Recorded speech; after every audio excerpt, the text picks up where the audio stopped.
Alhamdulillahi wa kafa wa salatu wa salamu ala ibadihi allazina istafa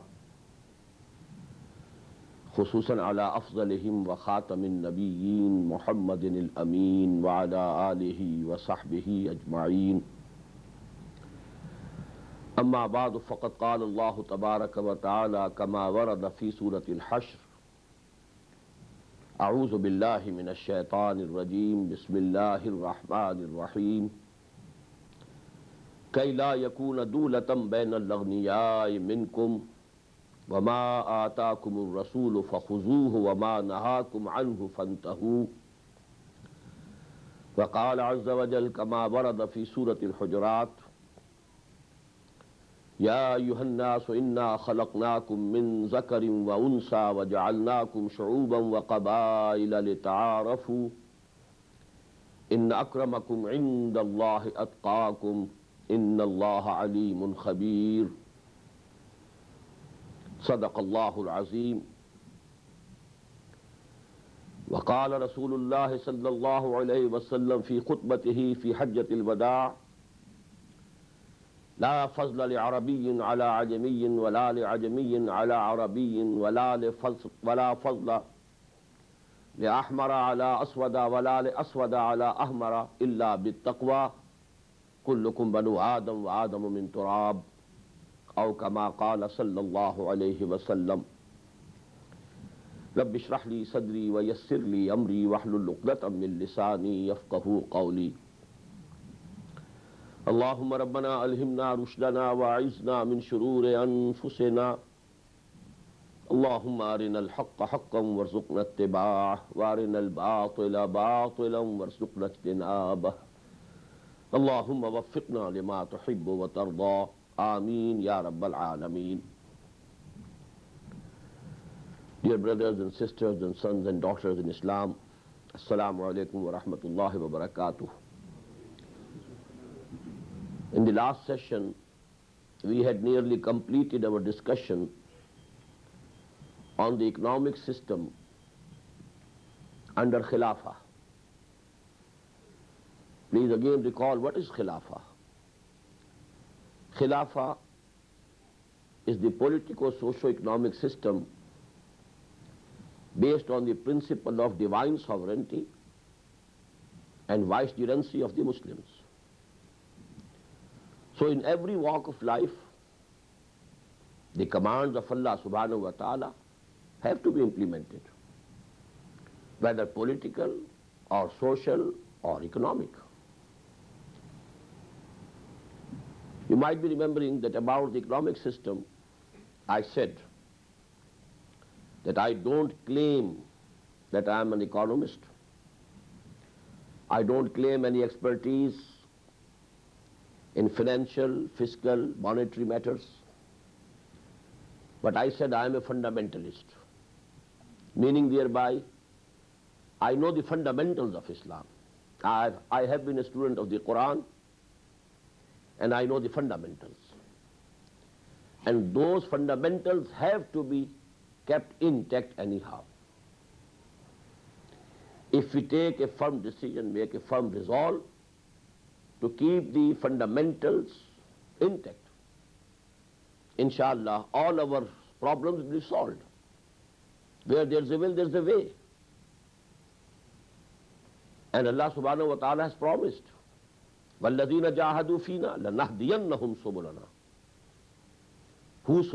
Whosoever make efforts in our way, it's upon us, it's our duty to show them our path.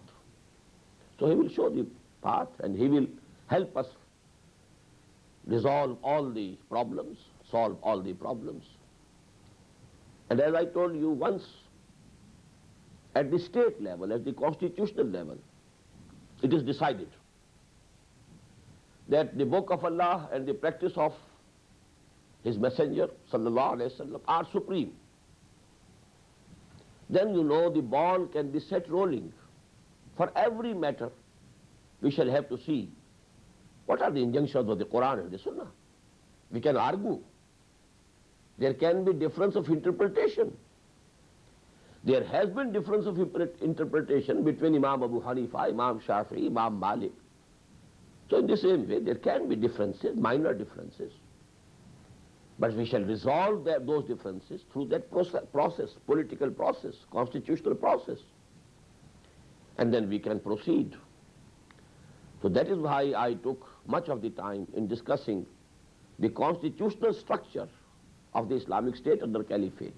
That is most fundamental, because that decides what will be the mechanism of resolving the differences of interpretation, how to come at decisions. Anyhow, as I told you, we had nearly completed the discussion on the economic system.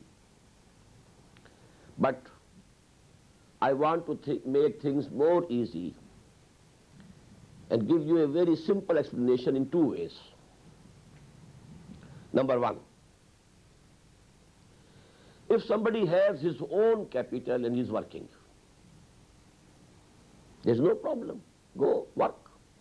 Your own capital, whether small or large, you go and do the business, establish some industry. It may be a cottage industry, it may be a big industry. So there's no problem.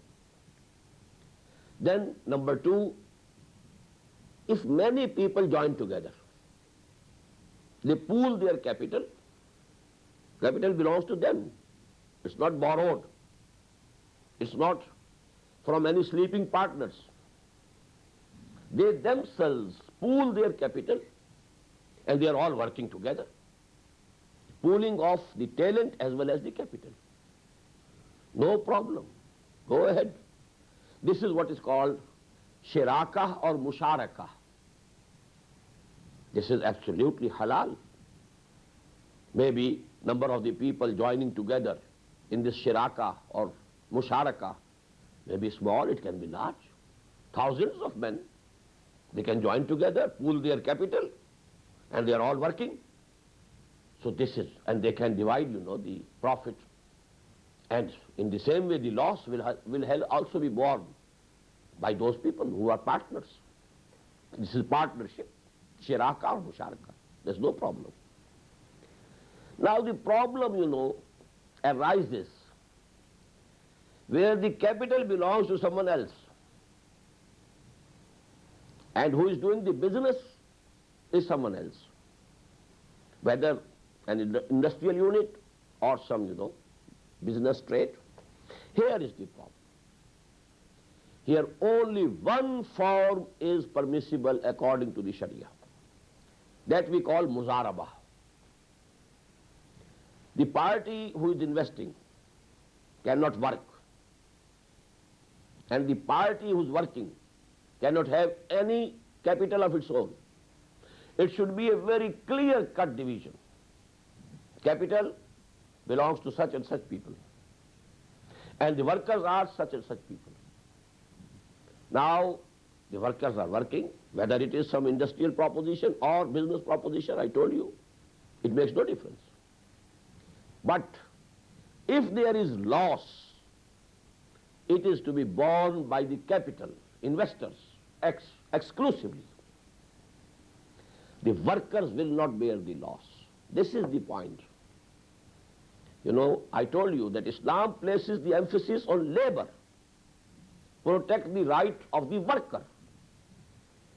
The capitalist, he is sitting at home. Whatever he is getting, he is not working for that. He owns only the capital. So the risk has to be borne by the capitalist. If there is profit, they can divide among themselves. This is muzarabah, clear-cut muzarabah. Now if you go to the next level, it is haram-e-mutlaq. That the capitalist says, well, I don't know whether you gain or lose. I must get my pound of flesh. I don't want to risk any loss. I must get profit at a fixed rate. This is riba, this is haram, haram-e-mutlaq. I told you nothing is more haram in Islam than this proposition. In another way, I want to explain the things. If a person is living from hand to mouth, He is earning whether daily wages or monthly salary, and he is spending hand to mouth, no problem. But if there is saving, now there is a question. What to do with this saving? This is off. I told you, off. Whatever is more than your need. You have fulfilled your needs, and now something else remained. It's the saving, it's the surplus. What to do with this surplus? The highest level of the teachings of Islam at the level of ihsan is give it away for the cause of Allah to the needy, to the poor. That is the best bargain that you can make because you are depositing it, so to say, in the bank of the hereafter. It is being deposited, not in the banks here, but there is a very big bank, imperial bank of this universe. That is the bank of Allah subhanahu wa ta'ala, deposited there. That's the best use of the surplus. You know, there's a term surplus value in the Marxist theory, and this we may call the surplus value in the Islamic theory. يَسَأَلُونَكَ مَاذَا يُنْفِقُونَ قُلِ الْعَفْوَ. Don't retain it. But if you are not at that level, maybe not at ihsan, you are only at iman level, then there is a lower level. Give it in loan to somebody who doesn't have capital. He can work, but he is handicapped that he doesn't have capital. Give it as a loan, without any interest, without any gain. This is what we call qarz-e hasan, qarz-e hasana. But you know, here one point can be made and must be made. Due to this paper currency, you know, there is problem. If I give qarz-e hasana to a friend of mine, $1,000, and the currency, you know, is being devalued, there is inflation. If he returns to me after 1 year $1,000, it's not equal to the $1,000 which I gave him 1 year before. There is a problem. This can be resolved. That you tie that loan to some commodity. Well, I am giving you $10,000 today. This is equal to so much, so many ounces of gold. You return me this much amount of gold or the equivalent amount in dollars. There is nothing haram in it because you tied that loan to a commodity and you are not taking any interest. You are not charging him, you know, any usury or riba. So that can be done. But you have your own capital back, nothing else. This is qarz-e hasan. Now, if even for that you are not ready, then the third level is muzarba, I have told you. You want to invest this money, you don't want to work yourself, then give it to somebody, some brother, let him work. If there is loss, you will have to bear the total loss. And if there is gain, some profit, you can take a share of the profit. But below that level, that you say, well, I don't know whether you gain or lose. I must get my pound of flesh. That is haram, that is riba. So in every way you can understand, this system is absolutely logical. I gave you 2 couplets of Allama Iqbal in Persian yesterday, but I said that I will translate them later on. Very beautiful couplets. Az riba akhir chemi zayid fitan. From riba, from interest, only fitna can come out.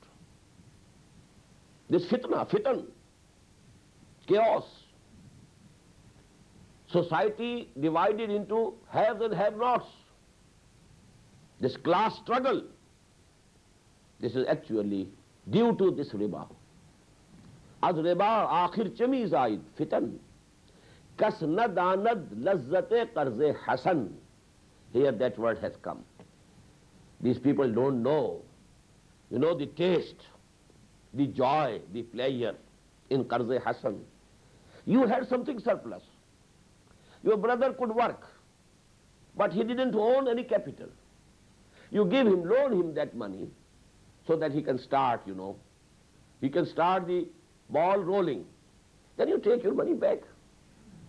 His, business will start. So actually, you have helped him. And the pleasure, the spiritual pleasure that you have helped a brother starting a business, standing on his own feet. But this is actually a very big service to humanity. Az reba akhir chuni zaid fitan kas nadanat lazzate qarz-e hasan. The second couplet, az reba jan tira dil chu khishto sang. Due to this interest, this usury, the inner personality of a human being becomes dark, devoid of all light, all noor. Tira. Az reba jan tira dil chu khishto sang. And the heart of that man becomes like stone, as hard, the heart becomes as hard as a stone or a brick. Admi darrinda be dandano chang. And man turns into a wolf, although he doesn't have, the teeth of the wolf and, the, what should you call this, panja, the paw of the, claws of the wolf, but man turns into a wolf due to this interest and usury. Allama Iqbal has a very deep understanding, very deep understanding. So that is the explanation that I wanted to give more about the economic system of Islam. Now we proceed to the social system of Islam. What are the social norms? What are the fundamental principles governing an Islamic society? I want to make 4 points here. First of all, and this is most fundamental, and again, this is also a necessary corollary of the principle of Tawheed. All human beings are equal by birth. None is high, none is low. None is superior, none is inferior. All at birth, they are all equal. Any inequality will be by your deeds, by your actions. If you do good deeds, you become more respectable in the eyes of Allah. If you are doing bad deeds, you go down. But at birth, all human beings are absolutely equal. No difference of status on the basis of race, on the basis of color of the skin, on the basis of the features, on the basis of the language, on the basis of the sex. All human beings, men and women, are equal, absolutely equal. As human beings, they are equal. There is a difference that I will talk about later on. That is a managerial issue, administrative issue. As human beings, they are equal. As wife and husband, they are not equal. Because in any organization, the managing director and an employee, they are not equal. The minister, the secretary of the state, and maybe some clerk, they are not equal. But they are unequal only administrative and managerial point of view. As human beings, they are equal. Same is the case between males and females. As human beings, they are absolutely equal. So this principle of the equality of humanity is one of the necessary corollaries of Tawheed. This principle is easy to enunciate in words, but to establish a social system really based on equality of human beings is the Herculean task. It's not easy job. Even in this 20th century, go to Bharat. I think every fifth man of the human being, that is a Bharati. What's the population of Bharat? The biggest democracy in the world. They claim the credit because the biggest democracy, that is India. But what's the state of affairs? Brahman, Shudra. The difference? You know the gap? The Shudra cannot even hear the words of Ved. If perchance he was passing from, passing by, and there, the Shabd, the verses of Ved were being chanted, and the words entered his ear, he will be made deaf. Why he has heard? This is the position of the Shudra in the Hindus. Here also, we must give them the credit. At the legal and constitutional level, they have tried their best to establish this principle of equality. Law, discrimination in the eyes of law is a crime. But what about the feelings of men? Feelings are a different thing. Blacks are blacks, whites are whites. The gap is there. The hearts don't come together. Only Islam can bring the hearts of the people together. Why? It gives the basis of equality and fraternity, because there are two principles. Number one, all human beings are created by the same one Allah. There is no superior Allah who created the Brahmins or the Sayyids. We have our own Brahmins, although we don't have in Islam. But the Muslims have their Brahmins. And we have our own Shudras. The Musallis, you go to Pakistan, the Musallis in Punjab, they can't be equal to the Chaudhries, the landlords. The Musalli can't sit together with him on one cot. So I am speaking not of Muslims, I am speaking of Islam. Islam, gives one Allah has created you all. Ya ayyuhan nas inna khalaqnakum. Oh, all human beings, we have created you. So the unity of the Creator. And number two, you are the progeny of one pair of human beings, Adam and Hawa. So equality and fraternity. They are all brothers. Ya ayyuhan nas inna khalaqnakum min zakarin wa unsa. We have created you out of one male and one female. One human couple. You are all progeny of the same one human couple.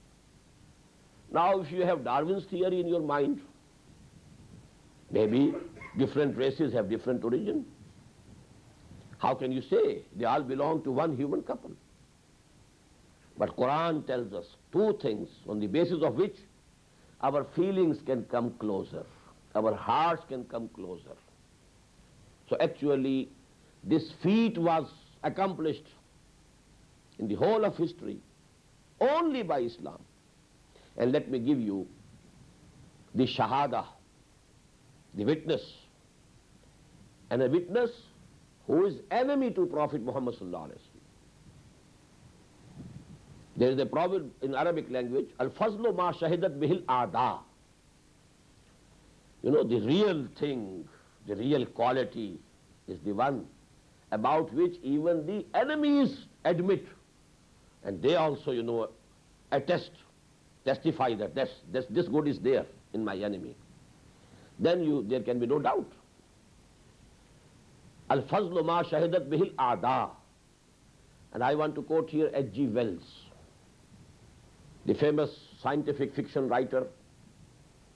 He was not only a fiction writer, scientific fiction, also a historian. He wrote two books on the humanity, on the history of all human race. History of the world, a short history of the world and a concise history of the world. And in the concise history of the world, when he comes to the chapter on Muhammad sallallahu alayhi wasallam, first let me make the observation. He criticizes him very badly, very cruelly, especially, the family life, polygamy. This is the bitter pill that they cannot swallow. So he gives very bad remarks, and I am mentioning only to establish that he is enemy of Muhammad, not a friend of Muhammad sallallahu alaihi wasallam. But when he reaches, the sermon of the last pilgrimage, he quotes, لا فضل لعربي على عجمي ولا لعجمي على عربي ولا لأسود على أحمر ولا لأحمر على أسود إلا بالتقوى كلكم بنو آدم وآدم من تراب.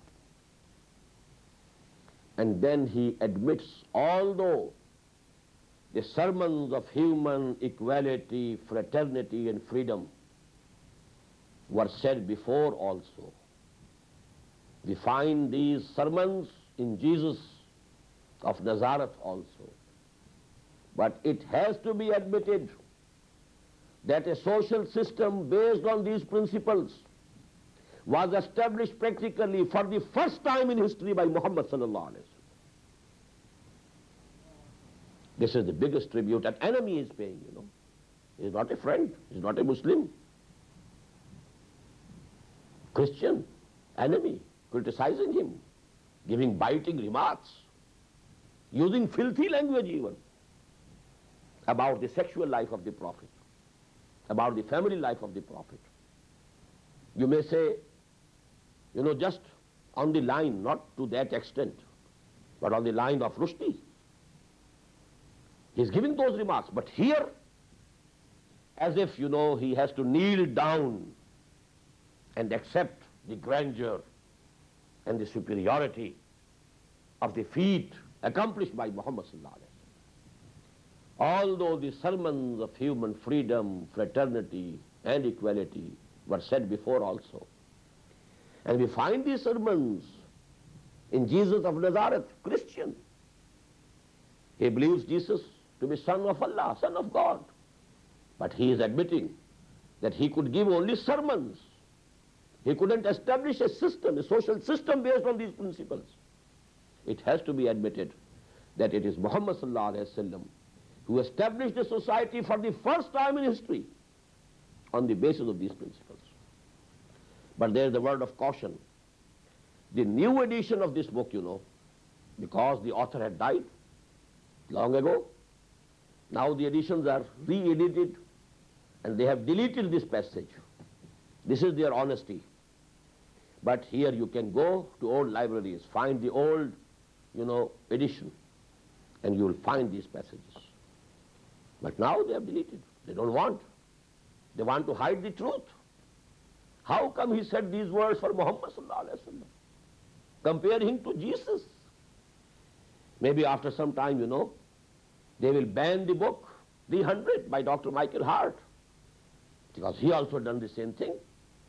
He puts Muhammad sallallahu alaihi wasallam on top of a list of the 100 most influential personalities of the human history, and he puts Jesus on the third level, third position. So anyhow, this was the first point. In the social order Islam, the first principle, basic principle, is absolute equality of all humanity. All human beings, irrespective of their color, their race, their blood, their features, their languages, to which area they belong, to which country they belong, the sex, the profession. People are not high up or low down on these bases. They are all basically equal. Now what's the second? The second fundamental principle of Muslim society, society under caliphate. Because we are caliphs, not sovereigns. We can't make the rules for ourselves. We have to follow the rules laid down by Allah subhanahu wa ta'ala. Sovereignty we have accepted, that it belongs to Allah subhanahu wa ta'ala, not to us. So what is the second principle? Segregation of sexes. No intermixing of sexes. Allah subhanahu wa ta'ala has created male and female. The bodily differences are there. The psychic differences are there. Psychology of a female and psychology of a male is not the same. Their psychological build, there are basic differences. Physiology also, differences. The threshold of pain, to be able to bear pain, is much more in females than in males. But the strength to work, physical strength, that is much more in the male than the female. Because women have to bear the birth pains. You know, Allah subhanahu wa ta'ala have made in them the threshold for pain is higher. He has given them the capacity to bear those pains. So Allah subhanahu wa ta'ala has created them differently, assigned different functions, different jobs. And there should be different fields of activity. The basic place of work for women in Islam is their home. وَقَرْنَ فِي بُيُوتِكُنَّ وَلَا تَبَرَّجْنَ تَبَرُّجَ الْجَاهِلِيَّةِ الْأُولَى. Stay back at home. That's your place of duty. Rear the children. Bear the children. Suckle the children. Rear the children. Educate the children. First education that children get is from their mothers. The sentiments of good or evil, they are instilled with the milk of the mother. Don't think it's without any effect. If you are feeding your children, you know, on bottles, it's absolutely a different thing. You know, with the milk of the mother from the fountains of the chest, the sentiments are passing from the mother to the child. Iman is passing. Actually, this happens. So actually, the basic function of women is their homes. وَقَرْنَ فِي بُيُوتِكُنَّ وَلَا تَبَرَّجْنَ تَبَرُّجَ الْجَاهِلِيَّةِ الْأُولَى. Why it is so? We must understand. If we are logical on all issues, we shouldn't be dogmatic here also. And let me point out, Sigmund Freud has been accepted till this date the biggest psychologist. And what does he say? Sex is the most potent motive in human beings. We don't agree with him. We agree to an extent that it is a very potent motive, no doubt, but not the most potent.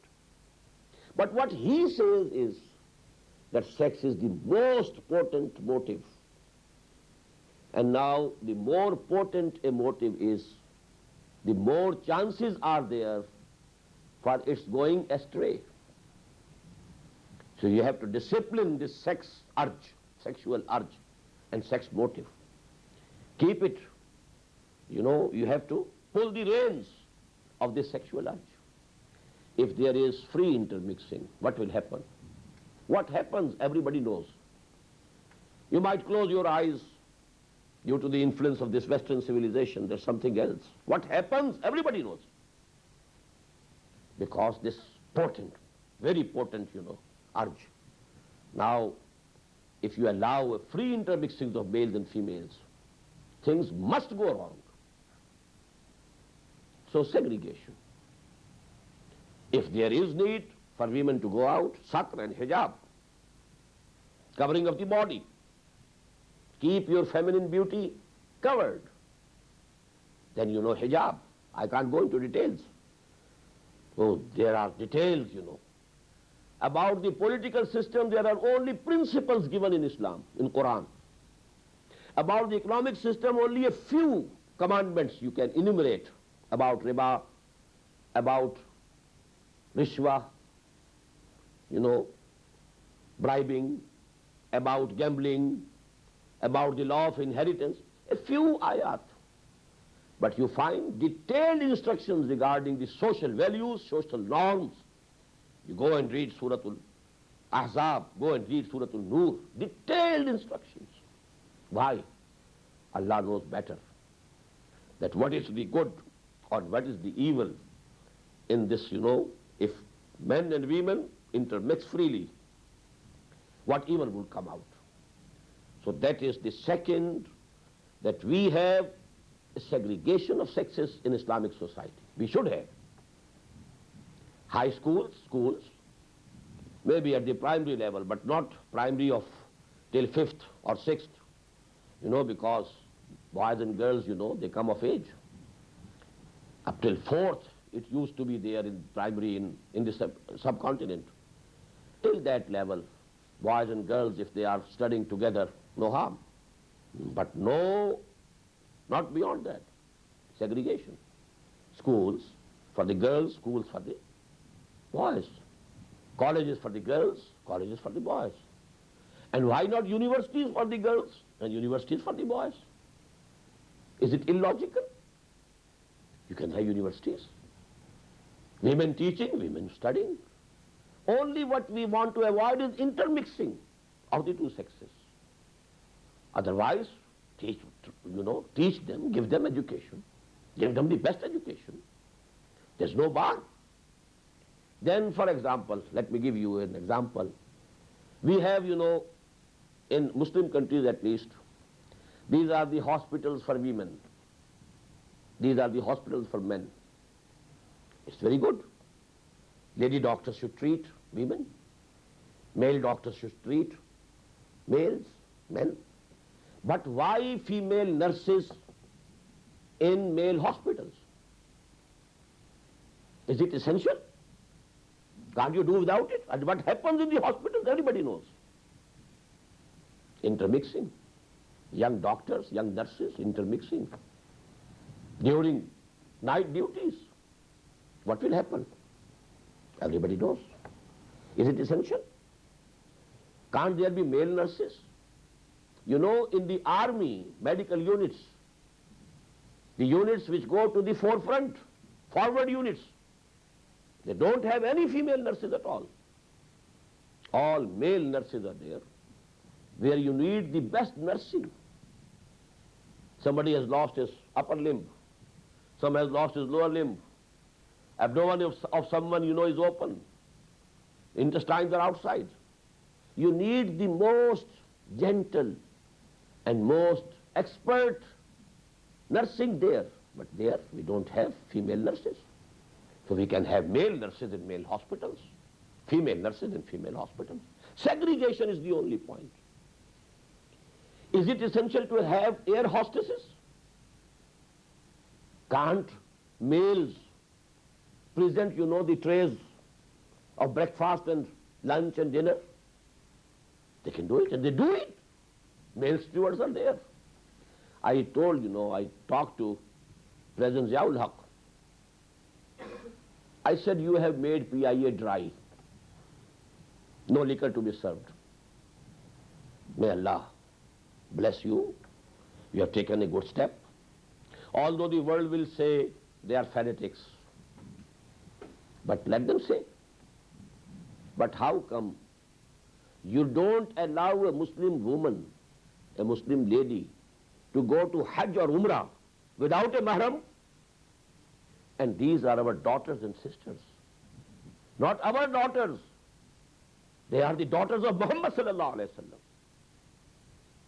wasallam. We all Muslims are like sons and daughters to Muhammad sallallahu alayhi wasallam. وَأَزْوَاجُهُ أُمَّهَاتُهُمْ.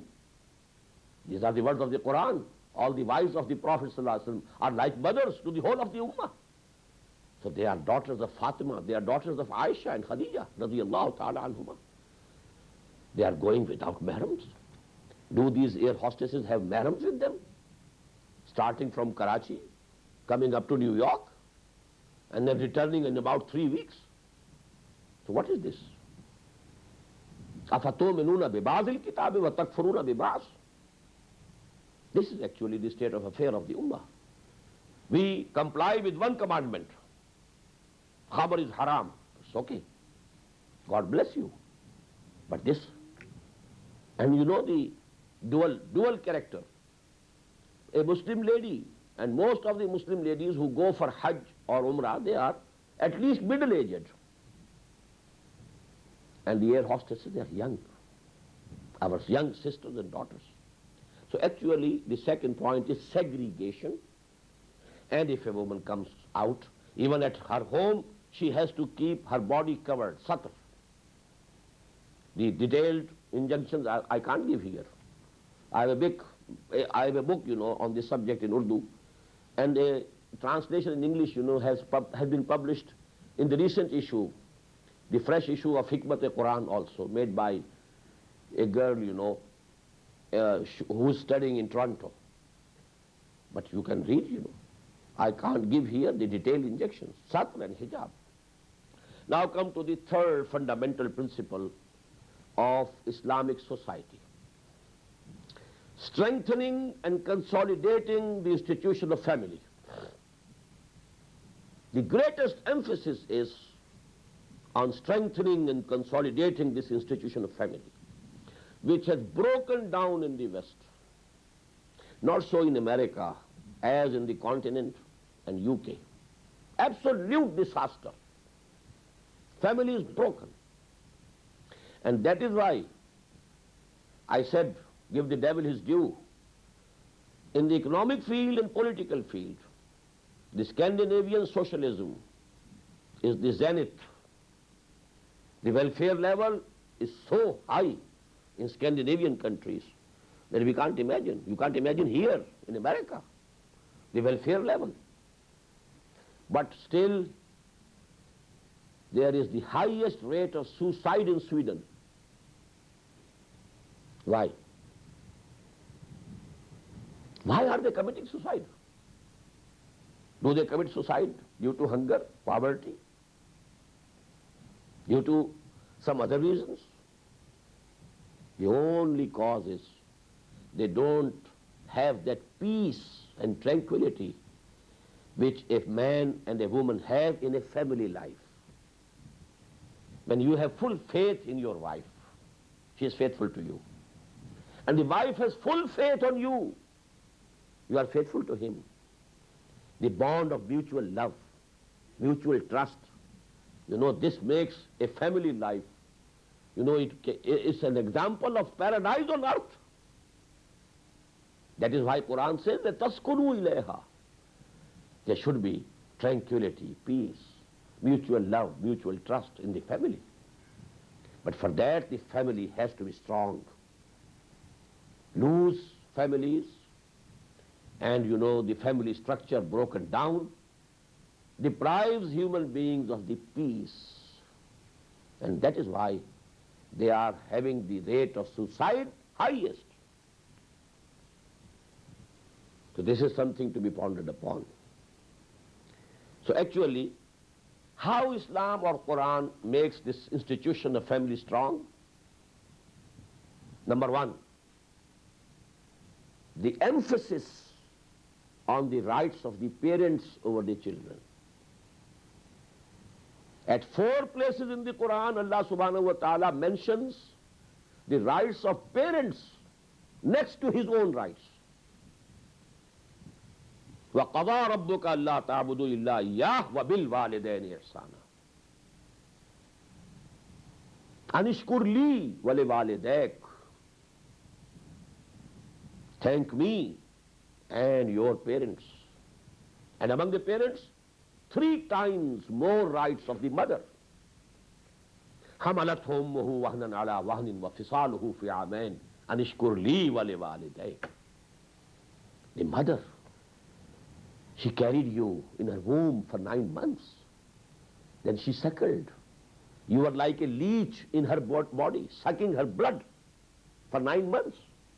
Then you were suckling. You were, sucking her energy through the milk that she was feeding you. So 3 times a Sahabi asked the Prophet ﷺ, who has the maximum right for my respect and my, service? The Prophet said, Ummuk, your mother.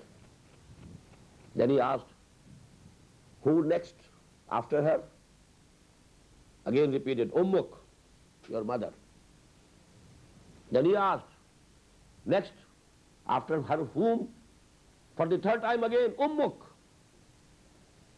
For the 4th time when he repeated the question, the Prophet said, Abuk, your father. Thrice mother. Al-jannatu tahta aqdamil ummahat. The Jannah, the paradise, is under the feet of the mothers. This is the status of the mother, that is Islam and Quran assign her. This is actually, we thank God, thank Allah. We have in our countries, at least up till now, our structure of family is intact. It's only the highest level of our society which has turned, more European than the Europeans. There, this institution has disintegrated. But, mostly it is still intact. You serve your parents in their old age.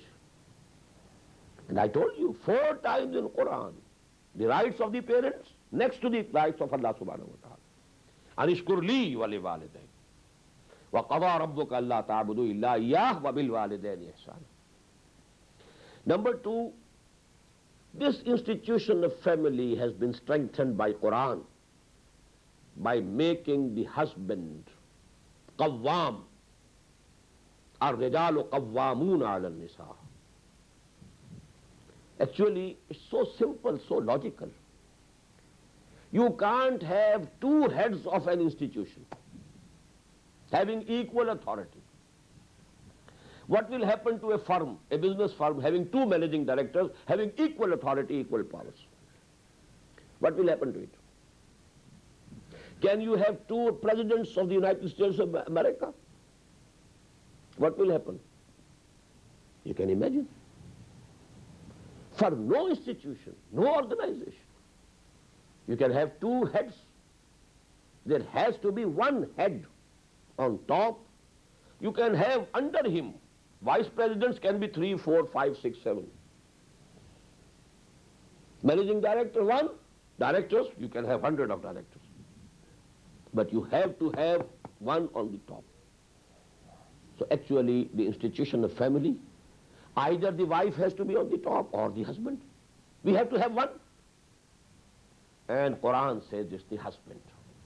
Ar-rijalu qawwamun 'ala an-nisa bima faddala Allahu ba'dahum 'ala ba'din wa bima anfaqu min amwalihim. That is why in marriage, woman needs a man, man needs a woman. But it's the man who pays mehr. Why? It's a symbol that, man has to bear the responsibility. He has to support the family. Kifala. He has to be totally responsible for the financial support of the whole family. The burden is on him. So he is the head of the family. That's why there's a difference, in the inheritance right. The share of, sister is half the share of the brother. Why? It's very simple. The brother will have to pay meher for marriage. The sister will get meher on marriage. Then the brother will have to support the family, and the sister would be the liability of the husband whom she marries. It's absolutely logical. I think it would have been logical if there was no share of women in the inheritance. But Allah subhanahu wa ta'ala has given half. But the share of men is double than the women. So actually all the things are interrelated, interconnected with each other. It's an organic whole. And thirdly, let me make a point about which the author, the journalist, I don't remember her name, who wrote that, Breaking the Curfew. She has made very unfavorable remarks about me in that book. The point, which is misreported there, I made a point, and the point was that this strengthening of the institution of family is directly proportional to the bond of love between the spouses. The stronger the bond, the stronger is the ties of the family. The weaker the bond, the weaker becomes the integration of the family. Now what Islam does through this parda and hijab and satr, that the attention, total sexual attention of the spouses should be focused on each other. You shouldn't have a glance on other women. Maybe someone appeals to you, her beauty. Then when you return home, in your mind you have the picture. Your attention towards your wife will be diminished. You are having someone else in your mind. The brain has the picture. So actually, this parda, this hijab, this segregation of sexes, the direct result is that the total attention, the sexual urge, sexual attention of the spouses is fixed among themselves. And that actually becomes the bond of love between them, keeps strong. And that is the basis of the strength of the institution of family. Now, the final and the fourth point about the social structure. I admit that the world today has become economic world. And it is correct if one says that man has become economic animal or a machine. And you know, the GNP of a nation or a country that determines the status of that country or nation in the world. And we should have, people can argue, in creating this GNP, our women folk, 50% or more of our human strength, they should also play a role. They should contribute to the GNP of the nation. I admit, Islam doesn't stop women from working. They can work. And if you have this problem in our mind, that to have competition, to be able to compete in the world market, there's a competition, very strong, very, competition is very hard. If you want that our women folk should also contribute to the GNP, then so many steps can be taken. Number one, first of all, you should have cottage industry. Let the women work while they are at home. They don't have to go out, not to spend money on transport, not to waste time on transport. Cottage industry, the watch is basically cottage industry. Switzerland. So number one, we have the option of cottage industry. Number two, give the primary education exclusively to women. Don't employ any male teacher at that level. You can use, their working potential. Because children at that level, at that age, they need, care, gentle care. And Allah subhanahu wa ta'ala has bestowed on females the maternal instinct, kindness. They can treat the young students, boys and girls, with gentleness, care. So actually, this can be done. Don't employ any male person at the level of primary education. Then there can be exclusive feminine units, industrial units. Women to work, women to supervise. Is it impossible? The only thing is the will to do it. If we have faith in Quran, and Quran has given the list of the mahram, these are the people in front of whom a woman can come without hijab. A list is there, long list. What for? Is it exercise in futility? With the commandment of Allah subhanahu wa ta'ala. So if we make a firm resolve, we have to follow the Quran and the Sunnah. Then as I told you, where there's a will, there's a way. وَالَّذِينَ جَاهَدُوا فِينَا لَنَهْدِيَنَّهُمْ سُبُلَنَا. Then in the industrial units where women have to work, you must have less working hours so that they can look to their household affairs also. Otherwise, if you go to the hotels to eat and the wife is working, what's the use? You have gained on one account and lost on the other. And then you know the family feeling is gone. So they should be able to devote time to their household, their duties as housewives. So small working hours, maybe it should be a shift of 4 hours for women to work. So everything can be done. There was an intellectual, he died, Professor Waris Mir. He is very much acclaimed in Pakistan as a liberal thinker and writer. And he also gave some comments against me in one of his articles. I went to his house. He was a lecturer in Punjab University. I went to his house. I said, come here, let us discuss. Tell me any problem that cannot be solved. If I give you the solution to every problem, why not follow the Quran and the Sunnah? Give me any example. It's only because we are imitating the West blindly, nothing else. If we decide we have to follow the Quran and the Sunnah, then all problems can be solved. He avoided, He didn't want to discuss. I said, I challenge you, give me one example. And if I can't give you the solution, then I'll accept my defeat. I'll review my views. But if there's no problem, it cannot be solved.